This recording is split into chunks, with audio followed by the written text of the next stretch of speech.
Türkmenler gitmek istiyor. Ailemize Sana kavuşmak diyoruz istiyoruz. sınırları aç. Bak görüyor musun 2 milyon Türkmen ailelerine kavuşamıyor. Artık zengin memleketimizin zenginliklerini paylaşmak istiyoruz. Artık yediklerin yeter. Yiyenlerine yediklerin, şerefsizliklerin yeter. Ulan artık biz kendi zenginliğimizin kendi sahibi olacağız. Diktatör. Artık biz bize yeteriz. Vatandaşlar korkmayın, toplanın, gelin.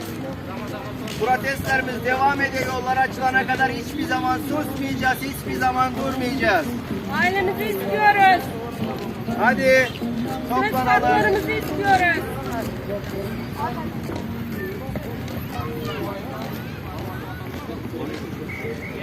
Ailemize gitmek istiyoruz. Çocuklar için yazmak istiyoruz.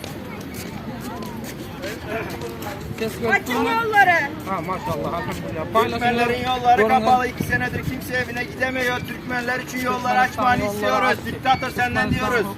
Yolları aç. Açın yolları artık. Milyon Türkmenler bir yerde dinçlik yaşatın. Adamlar Türkmen gitmek toprağında Diktatör. begüller açar. Türkmen toprağında begüller açar. Güneş her bir yerden öz nurun saçar. Güneş her bir yerden öz nurun saçar. Bozulmuş diktatura gün bulup kaçar. Bozulmuş diktatura gün bulup kaçar. Öme eziz Türkmen halkımız öme. Hakkımızı talep edeceğiz biz yine yine.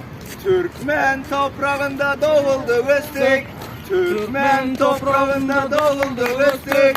Şehitlerimizi deftere yazdık. Şehitlerimizi deftere yazdık. Yersiz diktaturanı güm edip ezik. Yersiz diktaturanı güm edip ezik. Öme eziz Türkmen halkımız öme.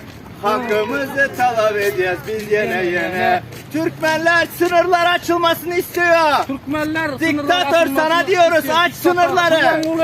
Çoluk çocuğumuza kavuşmak istiyoruz artık. Ailelerimize gitmek istiyoruz. 2 milyon Türkmen burada rezil oldu.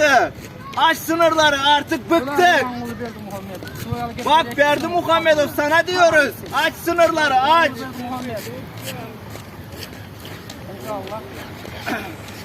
Yolların Aç açılmasını sınırları. istiyoruz. Çoluk çocuğumuza kavuşalım.